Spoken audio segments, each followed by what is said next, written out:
Jazakallah. Thank you for your patient listening. Now we would have the question and answer session.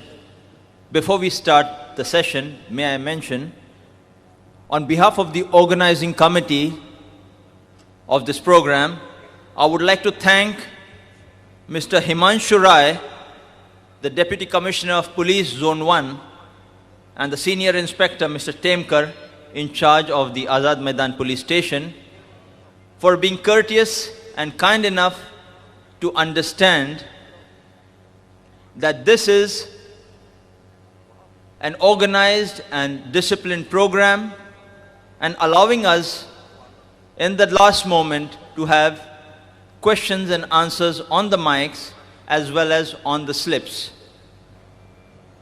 We would continue on with the decency and decorum maintained till now in the program.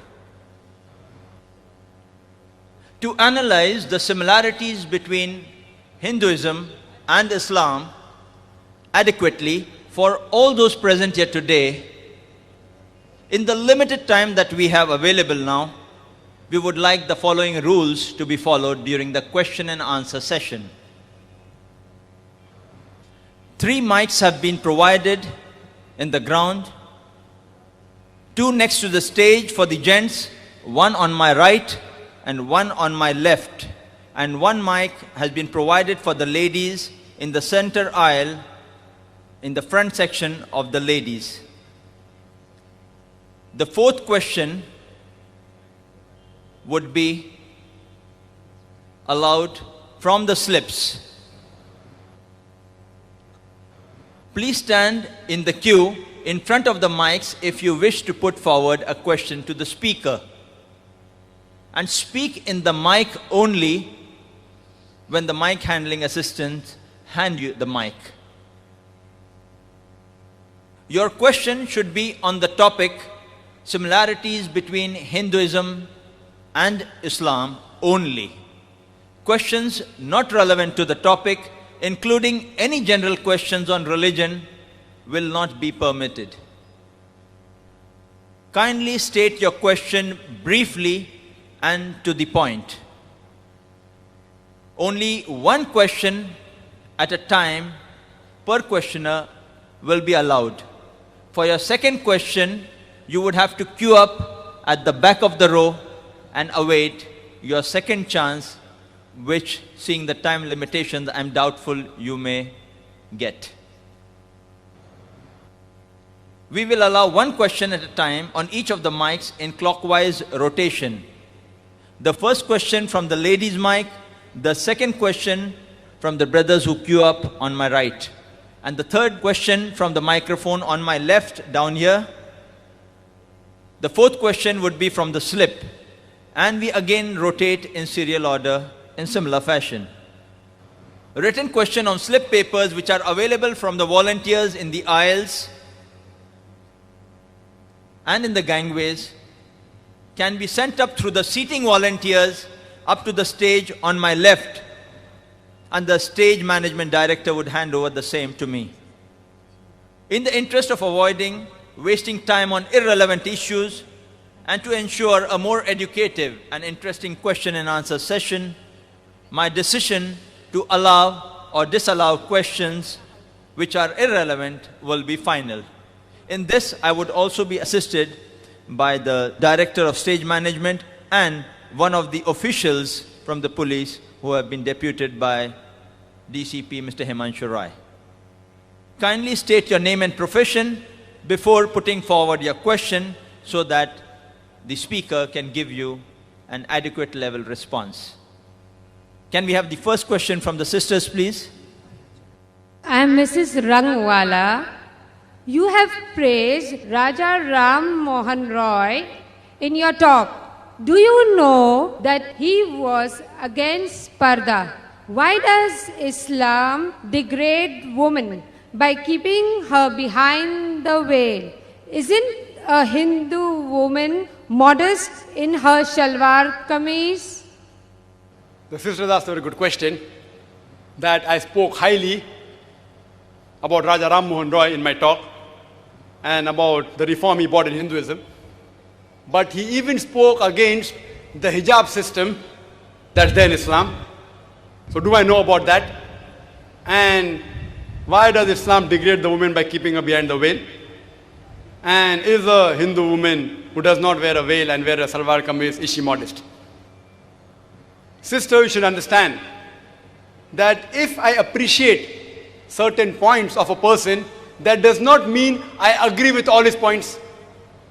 For example, 4 years back, the Home Minister of India, Mr. L.K. Advani, he suggested the law that the rapist should be put to death. And I appreciated that he agreed with the Islamic philosophy that the rapist should be put to death. But when I appreciated Mr. L.K. Advani, that doesn't mean I agree with him totally. But I do agree with the suggestion that a rapist should be put to death, same as Islam says. Similarly, Raja Ram Mohan Roy, I appreciate him. He's a great reformer. I really respect him. I also know that he was against the hijab system, which is mentioned in Islam. Now today, if we analyze the modesty level of a human being, it differs depending upon the surrounding they live in. For example, there are certain Muslim countries in the Arab land who say that if anyone looks at a woman or stares at a woman, it is considered immodest. Anyone stares at a woman, it is immodest. In India, as long as you don't touch a woman, you are modest. Therefore, while they greet, the ladies and the gents, they fold their hands, but they don't touch anyone. If you don't touch a woman, you are modest. In some of the Western countries, shaking hands is modest. If a man shakes hands with a lady, it is modest. And if you don't shake hands, it is considered that you are not friendly. In other Western countries, if you kiss a woman, that is modesty. If you go beyond kissing, it is immodest. Some Western countries, as long as the men and the lady, anything they do, as long as they do willingly, it is modest. So different people have different levels of modesty depending upon where they live. For example, in America, if a lady wears a mini skirt or shorts, she is considered modest. But the same girl, if she comes to India and she wears a mini skirts and shorts, we will say she is immodest. When I gave a talk in America, there was an American who told me, "Brother Zakir, do you know the Indian women are immodest?" I was shocked. I didn't agree with him. He said, "Of course.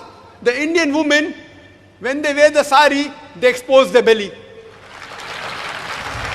So according to the Americans, exposing the belly is immodest. So depending upon different people, the level of modesty keeps on changing. Let us try and analyze what does our Creator, Almighty God, have to speak about modesty. Allah says in the Quran, in Surah Nur, chapter number 24, verse number 30, "Say to the believing man that he should lower his gaze and guard his modesty." Allah first speaks about the modesty for the man and then of the woman. Whenever a man looks at a woman, any brazen thought comes in his mind, he should lower his gaze. There was a Muslim who was staring at a girl for a long time. I told, "Brother, what are you doing? It is haram to stare at a woman." He told me, "Our beloved Prophet said, the first glance is allowed, the second is prohibited. I have not yet completed half my glance."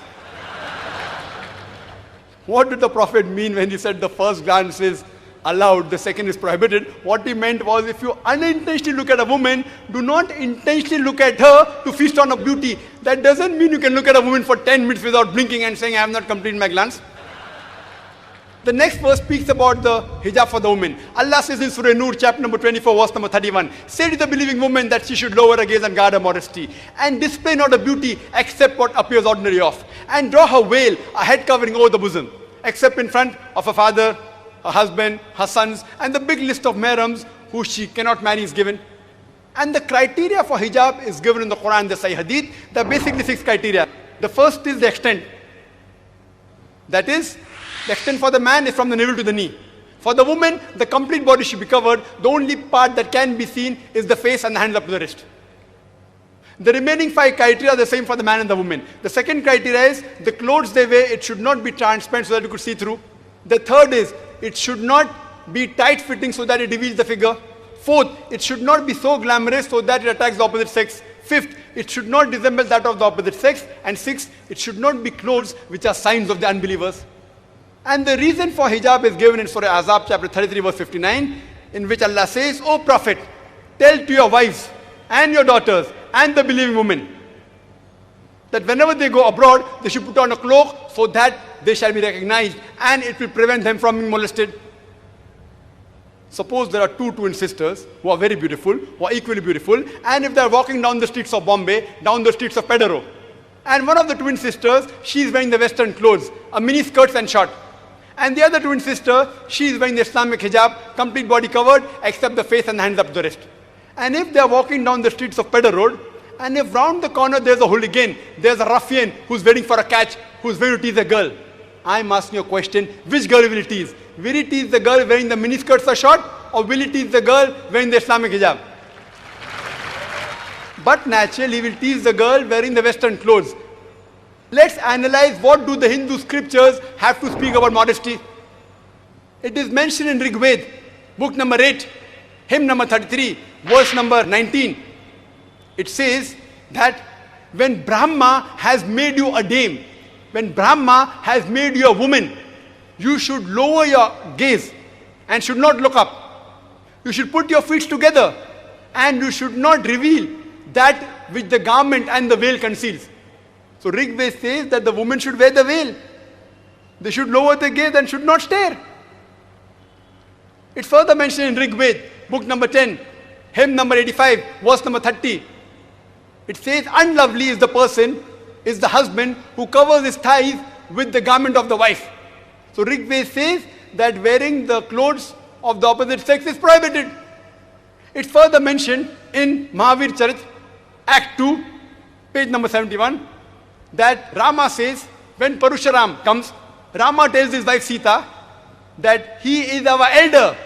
Please lower your gaze and put on the veil. Rama tells his wife Sita, put on the veil and lower your gaze. If you read historical books, the books talking about the coin age of the age of Gupta and post-Gupta age, there are coins which have women wearing veil, Indian women, up, and the veil goes up to the shoulders. Some go up to the arms.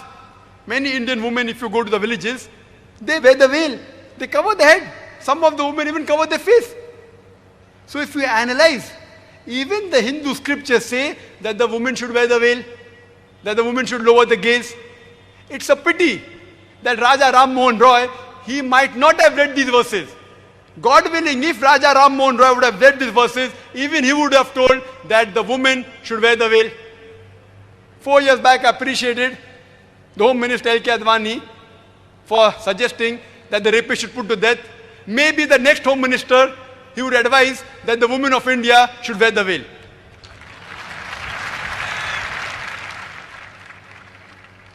Yes, brother. Can you state your name and profession? Assalamu alaikum. My name is Afroz Wasaya. I am a manager in a private limited company. I would like to put one question. It is a common belief of all the religion that God can do everything. Then why can't he become human being? The brother posed the question that all the religions believe that God can do anything and everything. So why can't he become a human being? Most of the religions, besides Islam, they believe in a philosophy known as anthropomorphism.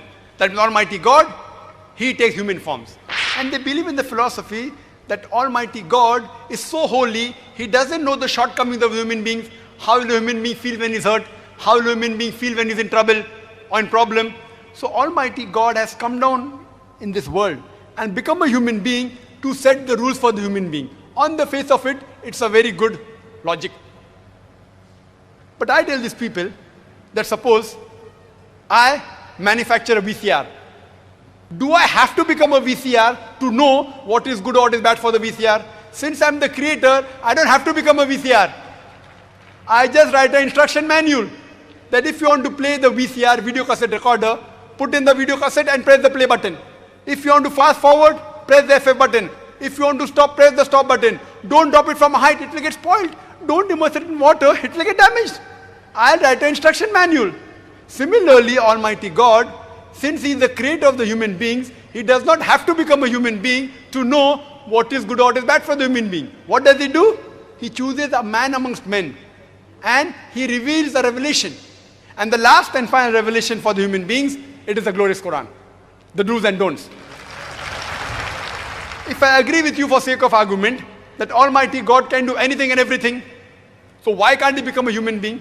If I agree with you for sake of argument that God can do anything and everything, that he can even become a human being, if God becomes a human being, he ceases to be God. Because God and human beings have got different qualities. Almighty God, he is immortal. Human beings are mortal. You can't have a person who is immortal and mortal at the same time. God has got no beginning. Human beings have a beginning. You can't have a person who has a beginning and no beginning at the same time. Almighty God has got no end. Human beings have an end. You can't have a person who has an end and no end at the same time. It's meaningless. So either you can have God or you can have man. You can't have a God man. It doesn't make sense. Human beings, we require to eat. Almighty God does not require to eat. Allah says in Surah Anam chapter 6 verse number 14, Almighty God feedeth everyone but does not require to be fed. We human beings require rest and sleep. Almighty God does not require rest. If I agree with you for sake of argument, Almighty God can do anything and everything. In that same argument, Almighty God can even tell a lie. It is ungodly to tell a lie. The moment God tells lie, he ceases to be God. If I agree with you, God can do everything, God Almighty can even be unjust. But the moment God does injustice, he ceases to be God. Allah says in the Quran, Surah Nisa, chapter number 4, verse 40, that Almighty God is never unjust in the least degree. If Almighty God wants, he can forget. But to forget is ungodly.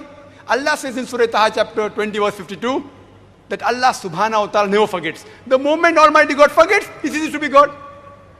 If Almighty God wants, he can make a mistake. But to make a mistake is ungodly. Allah says in Surah Taha chapter 20 verse 52 that Almighty God never makes a mistake. The moment God makes a mistake, he ceases to be God. Nowhere in the Quran it is mentioned that God can do everything.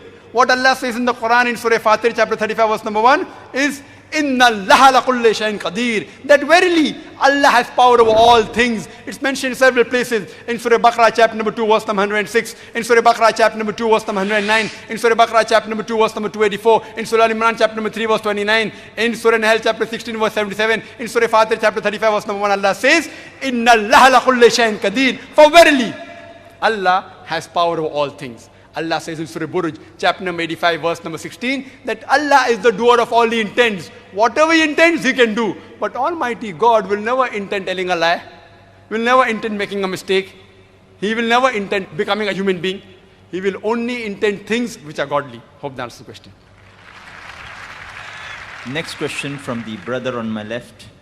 Assalamu alaikum. My name is Atif Sumar and I'm a student. And my question is that Hindu scholars, well, when they're doing idol worship, they claim that they're just worshipping the Almighty God, but the idols are just for concentration. So, according to Islam, is it allowed? Is this allowed? The brother asked the question that the Hindu scholars, they agree that idol worship is wrong. But to concentrate on Almighty God, the idol is only used for concentration. They agree God has got no images, but they use for concentration. So is it right? All these Hindu scholars, they have read the Hindu scriptures and the scholars agree that Almighty God has got no images. But what they say, that those people who have lower consciousness, they require an idol for concentration. Once you reach a higher level of consciousness, then idol is not required. So I tell these pundits and scholars that those people who have higher consciousness, they don't require an idol to concentrate. So we Muslims have already reached that higher level of consciousness. We don't require any idols to concentrate. Furthermore, once the Pandit told me that when we speak to children, we have to make them understand easily. If your child asks you, why does it thunder? So we give the reply that Ai ma chakki pisti hai. It is thundering because Ai ma chakki pisti hai. Grandmother in the heaven, she is grinding flour. I told him, in Islam, we don't agree in telling a lie, even if it's a white lie. If I tell my son that it thunders because Ai ma chakki pisti hai, and when he goes to school, he learns that thundering is due to sudden expansion of rapidly heated air, he will start thinking that my father is telling a lie. What we have to know, we have to speak the truth. The Pandits and the scholars, they say that at the lower level, the idol is required for concentration. At a higher level, we don't require concentration. Like how if we study at the lower standard 1, it's required, higher level is not required. I tell them that suppose we teach mathematics. In standard 2, when we teach mathematics, we say 2 plus 2 is equal to 4. But the same 2 plus 2 is equal to 4 remains in 10th standard, remains when he does his graduation, it even remains when he does a PhD. The basic teaching of any subject remains the same. 2 plus 2 will remain the same irrespective of 2nd standard or 10th standard or graduation or PhD. It is very clear that in the Vedas, in the Hindu scriptures, Almighty God has got no images. It is the basics. You can't change your basic. If someone tells me that in standard 2, 2 plus 2 is equal to 5, so you can't tell your son, don't worry, when you reach standard 10, I will tell you 2 plus 2 is not equal to 5. You have to correct him immediately. So it's the duty of all the Hindu scholars to tell the Hindus that according to the Hindu scriptures, Almighty God has got no images. That's the basic.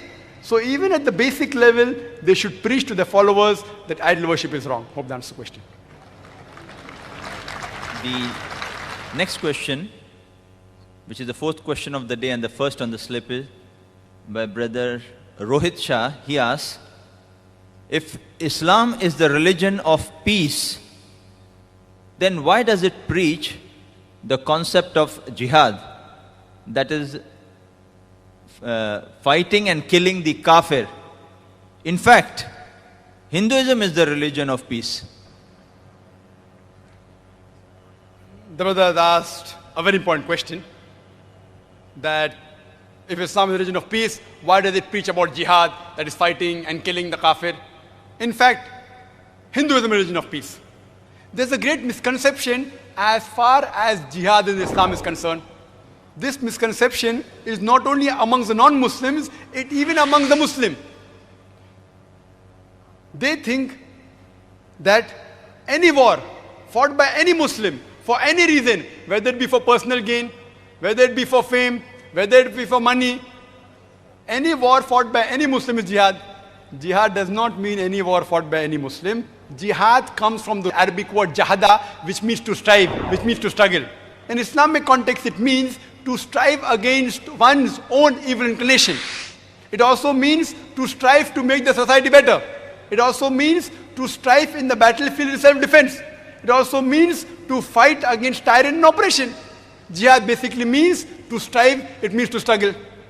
And very often the critics of Islam, even the Hindu critics, even Arun Shuri, he writes in his book, The World of Fatwa, and he quotes Surah Tawbah chapter number 9 verse number 5, and it says that the Quran mentions, wherever you find a kafir, into bracket Hindus, wherever you find a kafir, you kill them.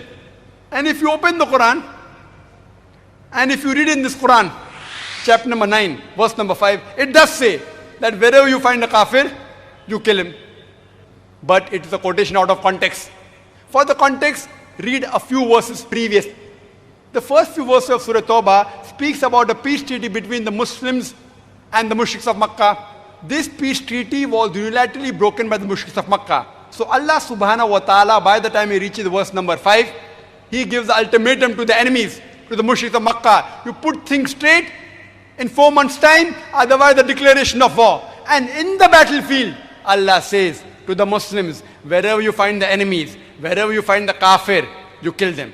This verse of the Quran is talking about the battlefield. When the Muslims are fighting for truth, against falsehood, against the enemy, if they come to attack you, don't get scared, kill them. Any army general, to boost up the morale of the soldiers, will say that kill the enemies. He will not say that let the enemies go. So Quran speaks the same. And Arun Shuri, after verse number 5 of Surah Tawbah, jumps to verse number 7. Any intelligent person knows that verse number 6 has the reply to his allegation. Verse number 6 says that if the enemies, if the mushriks want asylum,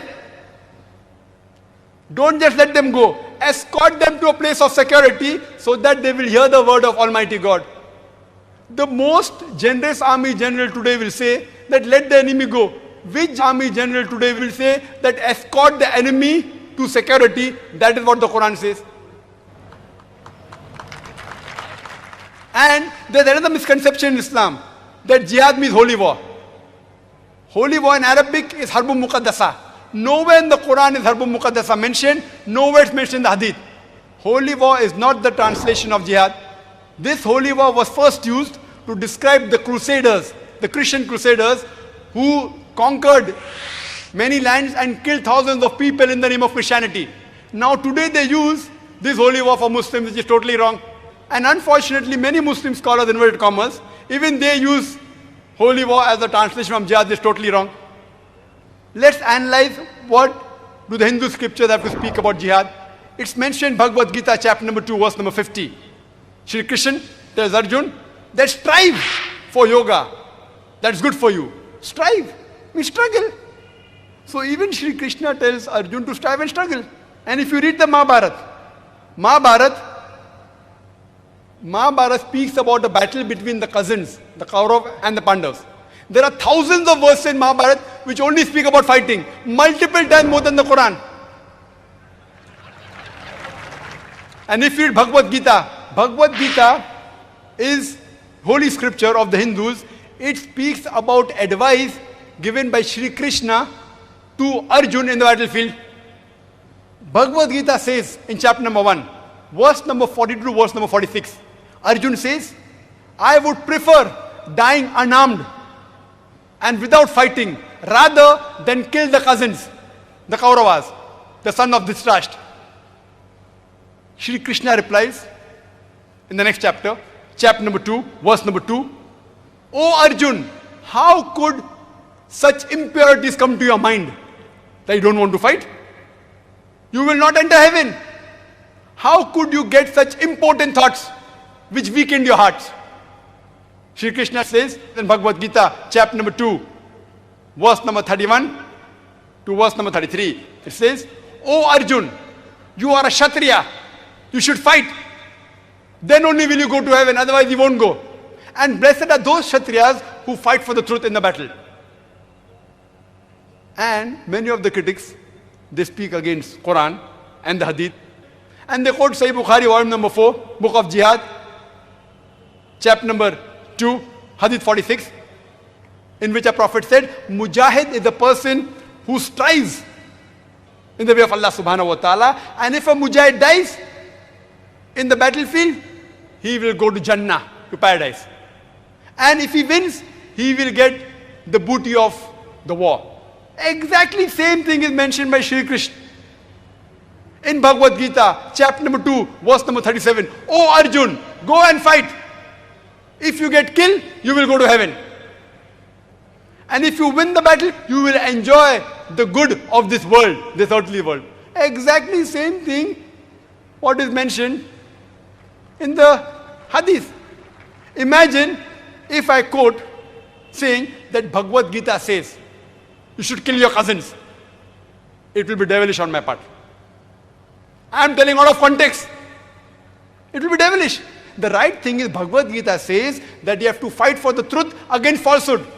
And even if it be your cousin who are on the falsehood, even if you have to kill them for the truth, there is no problem. So quoting out of context is devilish. So here we understand that if while speaking with the different types of people, we should know how to convince them.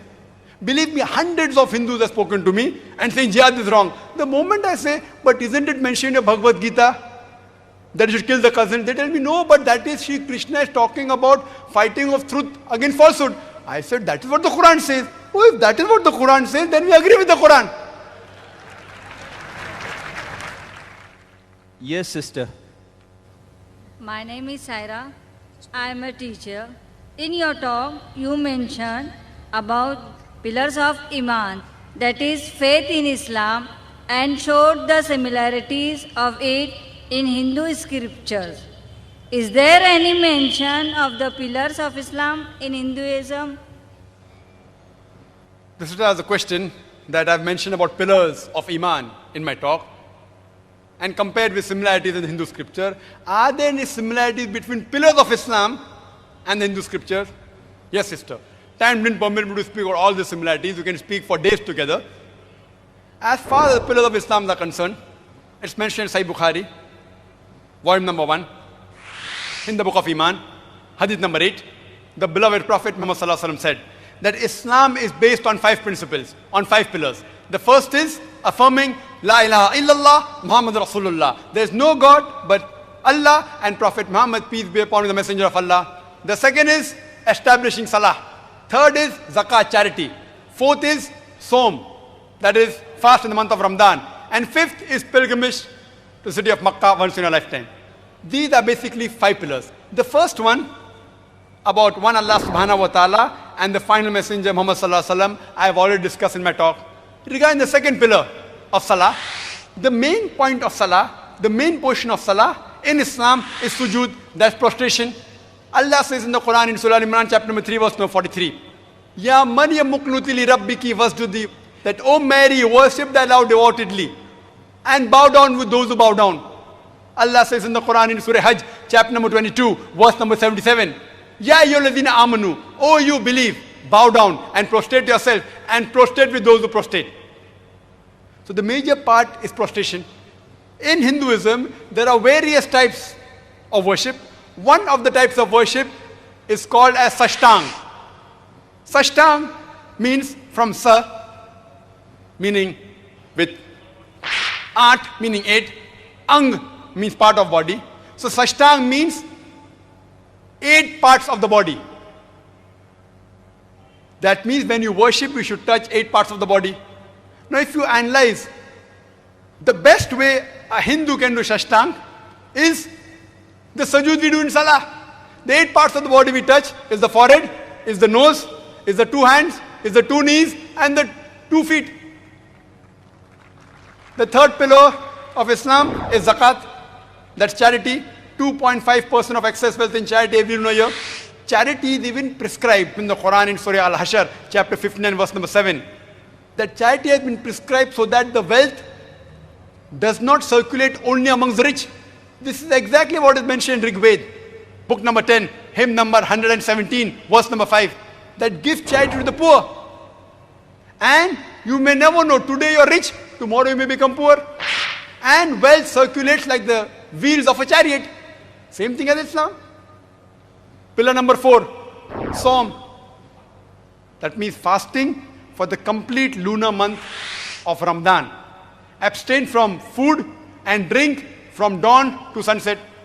Hinduism has various types of fasting. One type of fasting mentioned in Manusmriti, chapter number 6, verse number 24, is fasting for 1 month. Fasting is further mentioned in Manusmriti, chapter number 4, verse number 222, and Manusmriti, chapter number 11, verse number 204. The 5th pillar is Hajj. That every adult Muslim who has the means to perform Hajj should at least perform Hajj, that is pilgrimage to the holy city of Makkah in the month of Hajj. There are various types of pilgrimage in Hinduism. One type is mentioned in Rig Veda, book number 3, hymn number 29, verse number 4. It speaks about Ilaispad, a tirtha, a place of worship called as Ilaispad. Ila means Allah, Spad means place. So Ilaispad means a place of God. And it says it is in the center of Prithvi, earth. And we know that Makkah is the center of the world. So Veda says one place of pilgrimage is the house of Allah. We call it Baitullah, which is in the center of the earth. And further, if you read in Rig Veda, book number 3, hymn number 29, verse number 11, it speaks about Narashanksa, about Prophet Muhammad Sallallahu Alaihi Wasallam. So this place of pilgrimage is nothing but Makkah. And if you open and read the Sanskrit dictionary, it says Ilaispad means a place of God, a place of Tirtha. Mecca pilgrimage is also mentioned in Rig Veda, book number 1, hymn number 128, verse number 1. These were in short the similarities between Hinduism and the pillars of Islam. Yes, brother.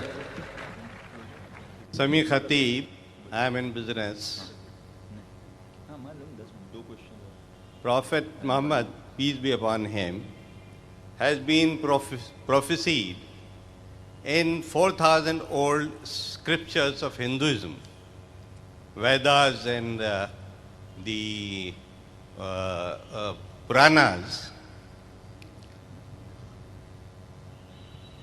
Therefore, Dr. Zakir Naik, you believe that these books are God sent and therefore Hindus are also Ahle Kitab? The brother asked a very good question. That since Prophet Muhammad sallallahu alaihi wasallam has prophesied in the Vedas and the other Hindu scriptures, can we consider these scriptures to be the word of God? And can we call them Ahle Kitab? But the Ahle Kitab, as I mentioned in my talk, it's a word used for people of the book, specifically referring to the Jews and Christians. Ahle Kitab refers to Jews and Christians. Regarding your question, that can we consider Vedas or the other Hindu scripture the word of God? Allah says in the Quran in Surah Ra'd, chapter number 13, verse number 38. وَلِكُلِّ أَجْلٍ كِتَابٍ. In every age have we sent a revelation, but by name only 4 revelations are mentioned in the Quran. Torah, Zabur, Injil and the Quran. Torah is the wahi which was revealed to Prophet Moses, peace be upon him.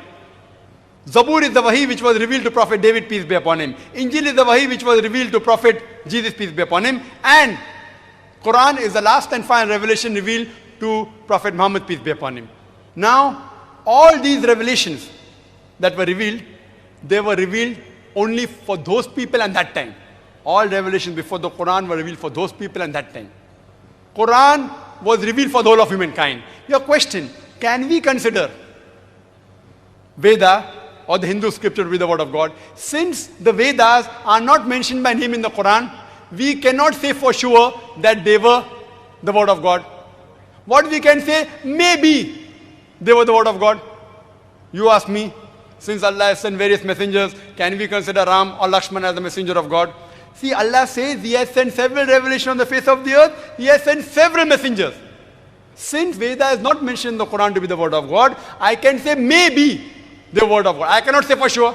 Similarly, neither can I say that Ram or Krishna are the messengers of God. I can say maybe they were. Since they are not mentioned by name, I cannot say that for sure they were. Maybe. But even if Ram was a messenger of God, even if Krishna was a messenger of God, even if Veda was the word of God, they were meant for those people and for that time.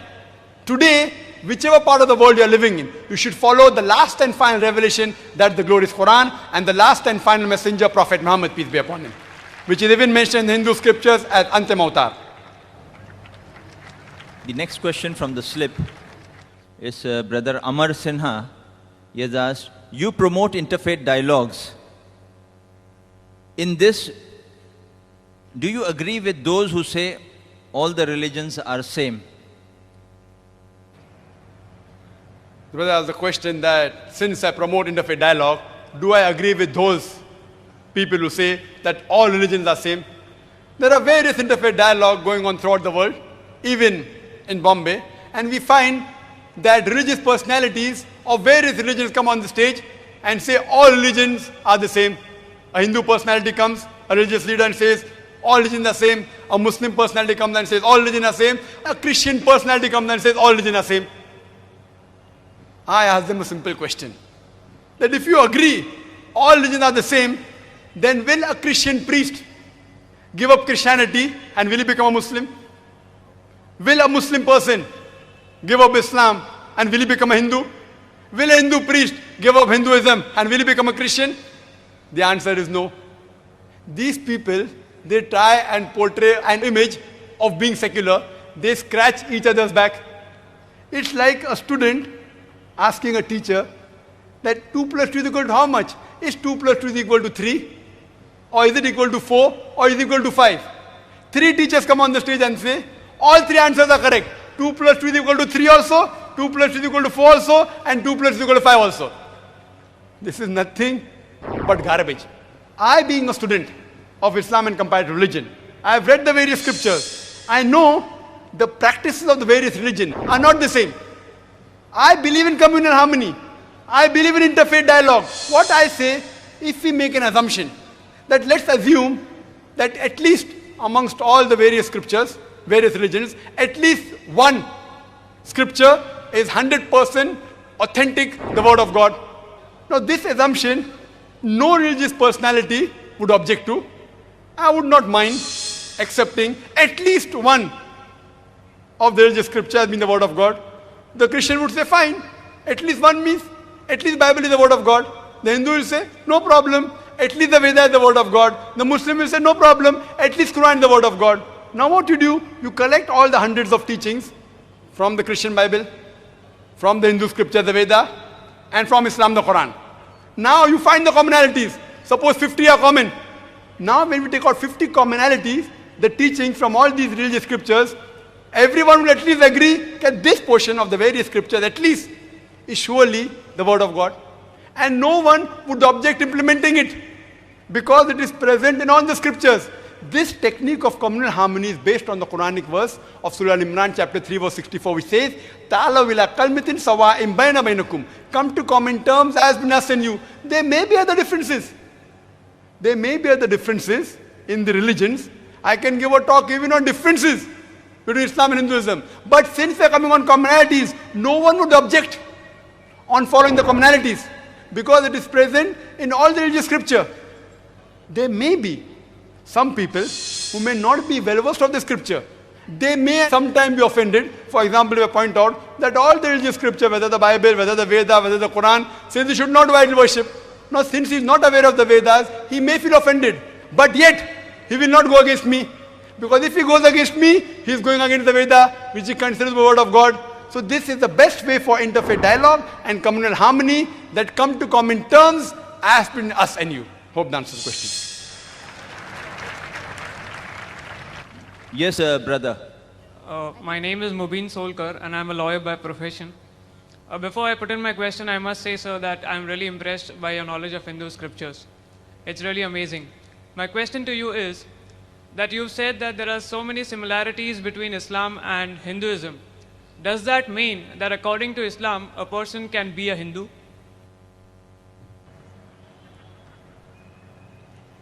The brother asked a very critical question. That since I've pointed so many similarities between Islam and Hinduism, does it mean that according to Islam, a person can be a Hindu? Brother, if by the term Hindu you mean a geographical definition, a person who lives in India, then according to Islam, there's no problem in a person being an Indian. I am an Indian and I'm a practicing Muslim. I'm proud of my country, India, and I'm proud to be a Muslim. So no problem in Islam if you are an Indian and practicing Islam. But if you mean by the term Hindu a person who follows the religious scriptures of Hinduism, then I have got no objection as long as that Hindu strictly follows the established truths of the scriptures of Hinduism. What do I mean by established truth? Established truth means those truths mentioned in the Hindu scriptures which have been reconfirmed by the last and final revelation of God, that's the glorious Quran. And I'm referring to Vedas and the Quran, which I talked in my lecture. Both of them, they believe that there's one God. They believe in the messengers. They believe the last messenger, Prophet Muhammad Sallallahu Alaihi Wasallam. They believe in the hereafter. If they believe in all these established facts, I've got no objection. But if you tell me, no, a Hindu is a person who believes in everything what is mentioned in the scriptures, then I, being a student of comparative religion, I don't agree. Why? It's not possible for a Hindu to believe in all the teachings in the Hindu scriptures, because many a time the teachings of different scriptures of Hinduism, they contradict. Many a time the same scriptures, Rig Veda, they contradict themselves. Manusmriti, they contradict themselves. For example, one place it says that you should not have pork. One place it says that you should have pork. So person cannot follow contradicting statements simultaneously. So what we have to realize, that even in the Hindu scripture, certain things which are unethical, as spoken by the great reformers, they believe in caste system, which Raja Ram Mohan Roy, Justice Ranade spoke against. They spoke against the sati system, that the wife should burn in the funeral pyre of the husband. So these things a person cannot follow. That's the reason I say that as long as the Hindu follows the established fact and also agrees that there is one last Rishi, Antim Rishi. When Buddha came and he tried to purify Hinduism of the superstition, many people went against him. Then how come he is coming to purify the Vedas? Later on they agreed that he was the 23rd of the 24 avatars. They even agree that he was the 9th avatar of Vishnu. Similarly, when you read the scripture, it talks about Muhammad Sallallahu Alaihi Wasallam is the 24th avatar. He is the 10th avatar of Vishnu. He is the Antim Rishi. So if the Hindu believes in the established facts, believes in Muhammad Sallallahu Alaihi Wasallam as the messenger of God, believes in one God, believes in the hereafter, there is no problem in him being a Hindu. just a minute as I close the program. Though Dr. Zakir would love to answer questions, I think for another 1, 2, 3, 4 hours, the rules here do not permit us to continue. I have got a finite ultimatum to close the program. If you have any further questions on the topic or on Islam or on comparative religion, you are most welcome to get in touch with the IRF or attend our lectures followed by open question and answer sessions which we have after any kind of lecture on Saturday at 4 p.m., every Sunday at 10:30 p.m. for gents, and on Monday for ladies at 3 p.m. Those who have not filled up the guest registration slip are kindly requested to do so at the registration counter while leaving, so that you can be in touch and we may be able to inform you of our program. Lastly, we thank Allah subhanahu wa ta'ala for making this program possible. On behalf of the IRF and our organizing committees, I thank all our guests, the press, and all the professionals who are involved in the running of this program, as well as our staff and volunteers, and all persons who have helped up in making this program successful, especially with the help of Allah subhanahu wa ta'ala. Jazakallah. Assalamu alaikum.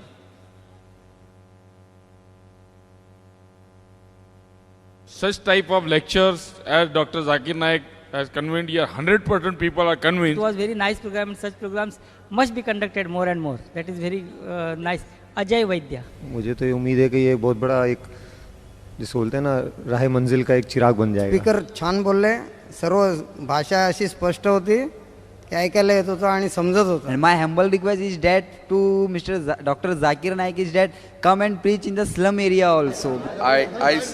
I simply pray to God, to Almighty God, that a person of his caliber, if only 5% of person in this earth are of his caliber, I think there will be no problem in the world.